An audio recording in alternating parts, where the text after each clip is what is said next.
Industrialisation in the colonies.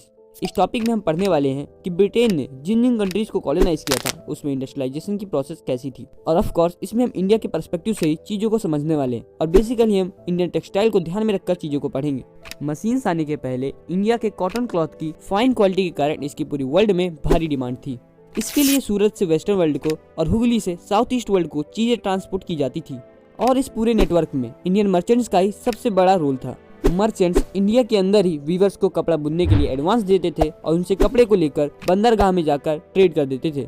लेकिन 1750 के बाद ये नेटवर्क ब्रेक डाउन होना शुरू हो जाता है because of European companies. British company ने लोकल नवाबों से परमिशन लेकर इंडिया में ट्रेड करना शुरू कर दिया था और अब यूरोपियंस मुंबई और कोलकाता जैसे पोर्ट से इंडियन टेक्सटाइल को एक्सपोर्ट करना शुरू कर देते हैं, जिस वजह से सूरत और हुगली जैसे पोर्ट डिक्लाइन होते चले गए।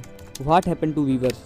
जब ईस्ट इंडिया कंपनी के पास पॉलिटिकल पावर नहीं थी तब इंडियन गुड्स की ज्यादा डिमांड होने के कारण और ब्रिटेन में कॉटन इंडस्ट्रीज न होने के कारण इंडियन टेक्सटाइल को खरीदने के लिए कंपटीशन होता था, जिस वजह से वीवर्स को कपड़े के अच्छे दाम मिल जाते थे। लेकिन जब ईस्ट इंडिया कंपनी ने पॉलिटिकल पावर गेन की तब ईस्ट इंडिया कंपनी दूसरे कंपनीज को ट्रेड करने नहीं देती थी, जिस वजह से उन्होंने वीवर्स के प्राइस को भी कंट्रोल कर लिया। पर ये एग्जैक्ट सिस्टम काम कैसे करता था?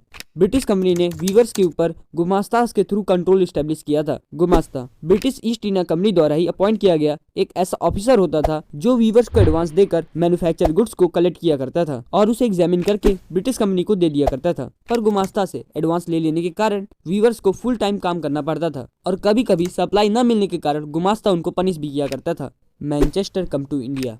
इसका सिंपल सा मतलब यह है कि ब्रिटेन से अब सामान भारत में आना शुरू हो जाता है, जिस कारण इंडियन एक्सपोर्ट जो कि 1811 से 1812 के बीच 33% था वह 1850 से 51 के बीच घटकर 3% हो जाता है। पर ऐसा क्यों?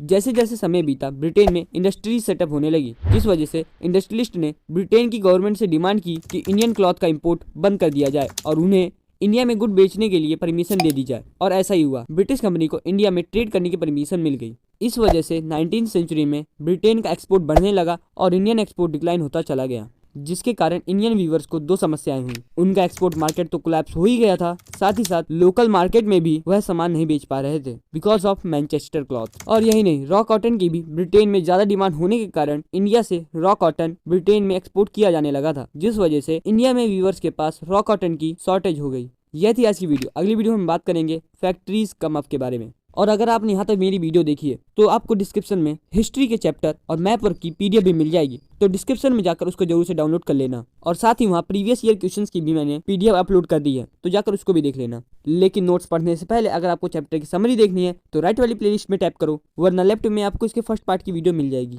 तो मिलते हैं अगली वीडियो में, तब तक के लिए